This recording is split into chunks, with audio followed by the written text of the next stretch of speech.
Welcome back. Welcome back. So this is our third edition of video tutorial. But now we talk about now we shall continue in our HTML element.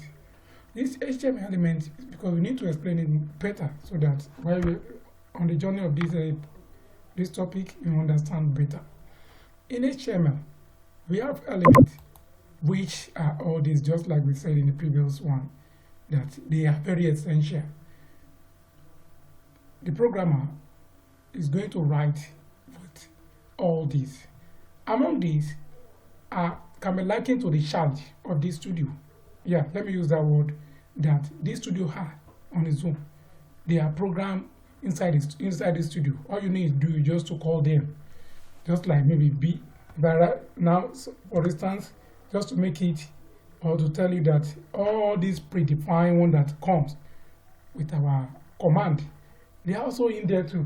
For instance, if I write B body, so you can see, oops, I wrote in capital letter, is here. Just the same thing, the way the one that is here. As you can see, if I write head 2, you will see head 2 is also there. As you can see it here, you can see this is the head here. This is also, now this is the head here too. The same thing. I just want to show you that so that you know that those elements that comes when we use the command shift exclamation, and that we press enter and we saw the declaration. They are not just in the abstract. They are part and parcel of this studio. That is that. Who does understand? So, fine. So now we are good to go. In this part 2, in continuation of our HTML element explanation, we shall be talking about a lot of them. We call all these elements, we call them tag. We call them tag. They are more or less the children of this studio. They are more or less the children of this studio. The programmer will choose which of them he or she wants to use to use that will suit exactly what he wants to be effected on the browser. Say for instance, I can come here and write H1. You can see, once I choose, there are a lot of them. And when I wrote H, I did not specify the number. You can see we have H1, H2, H3, H4, H5, H6. We also have some that has to do with H. You can see all of them. Many of them, they are all child of this studio. And once you call them, you will surely get them. Now, once I choose, maybe I wrote 1 this way, it will surely give me because I'm being specific now. So this H1, we call this one opening tag. And we call the second one closing tag. The difference between them is this slash, and this slash make the closing tag to be known.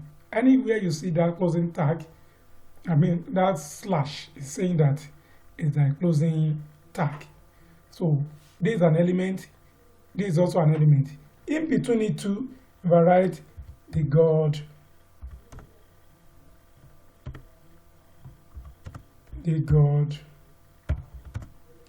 is great. Isn't it? Isn't God great? Cool, pretty cool.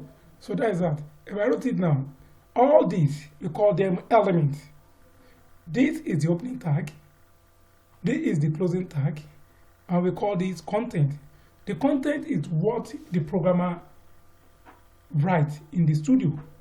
Is what he thought out that is going to write inside that tag. These are the tags. These are called tags. These are called tags. These are called tags. Why this is called content? Anything you wrote inside your studio, anything that you write, maybe you type or you input inside the studio that is totally different from what is inside that studio is your content. I repeat, is your content. And these are the things that you want to be effected on your browser. So that is that. I can continue again. I also write this. I can continue and write P. P, the same thing too. Let me write Lauren. So Maybe I wrote lorem. So P2 is an opening tag, and P, this is a closing tag. Once you see the slash in that anchor bracket, know that is a closing tag. And lorem is some dollar seat. This is the content which I wrote myself as a programmer. Content is what the programmer wrote that want to be affected on the browser. While the tag can be likened to the environment that will determine how what you wrote will be. There are a lot of them. So that is that. I think that is understood. I will see you guys in our next tutorial. Thanks.